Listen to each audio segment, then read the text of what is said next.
Another story I heard about myself. This one happened in high school.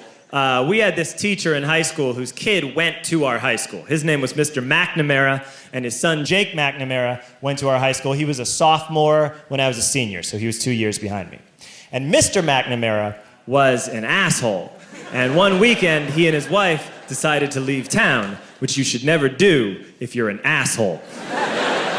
And Jake McNamara decided to throw a party at the teacher's house. Hooray! And everyone around town heard about it, and we all got up individually and thought, okay, let's go over there and destroy the place. I walked into this party, everyone I had ever met was there, and everyone was drinking like it was the end of the world. People were drinking like it was the Civil War and a doctor was coming to saw our legs off. It was totally unsupervised. We were like dogs without horses. We were running wild. I walked down to the basement. They had a pool table in the basement. One dude took a running start and threw his body onto the pool table and broke it in half.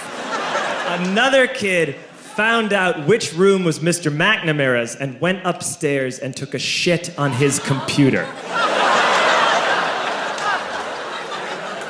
So the party was going great. I'm standing in the basement and I'm holding a red cup. You've seen movies. And I'm standing there and I'm holding a red cup and I'm starting to black out. And I guess someone said like, something police. And in a brilliant moment of word association, I yelled, fuck the police! Fuck the police! And everyone else joined in. 100 drunk white children yelling, fuck duh, police. With the confidence of guys who have like already been to jail and aren't afraid of it anymore. You know, that like, I serve my nickel, you come and take me confidence. But white children. The reason someone had said something police was because the police were there. So a Chicago police officer walked down the stairs and got to the bottom in the basement and looked out over a sea of drunk toddlers yelling, fuck the police, in his face. And he was almost impressed. He was like, wow.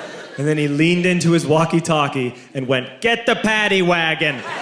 And my friend John, who is now a father, this man now has a baby, he grabbed a 40, smashed it on the ground, and yelled, scatter! And everyone ran in a different direction. We all ran in different directions. It was like that scene in Ratatouille when the humans come in the kitchen and all the rats go in different ways. We all ran in different directions. I ran into the laundry room and I jumped up on the washing machine and I crawled out through a window into the backyard, and now I'm running through the backyard and there was this big chain link fence and I thought, I've never climbed a fence that high before. And then I woke up at home.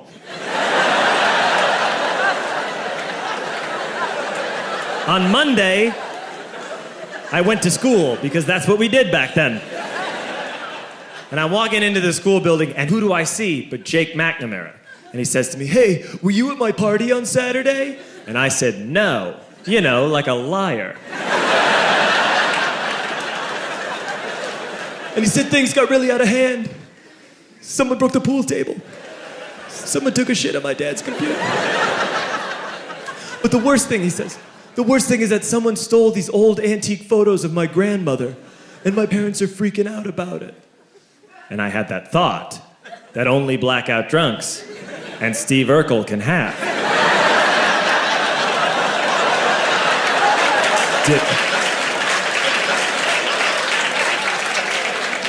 Did I do that?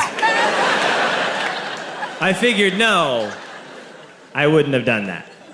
But I was never sure until 2 years later. Relax.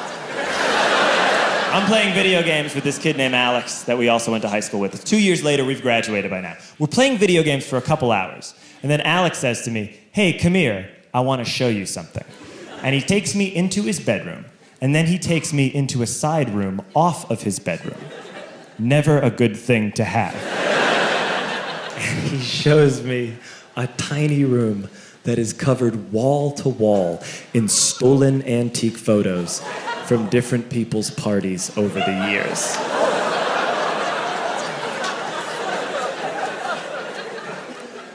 said, why? Why do you do this? And Alex said, because it's the one thing you can't replace.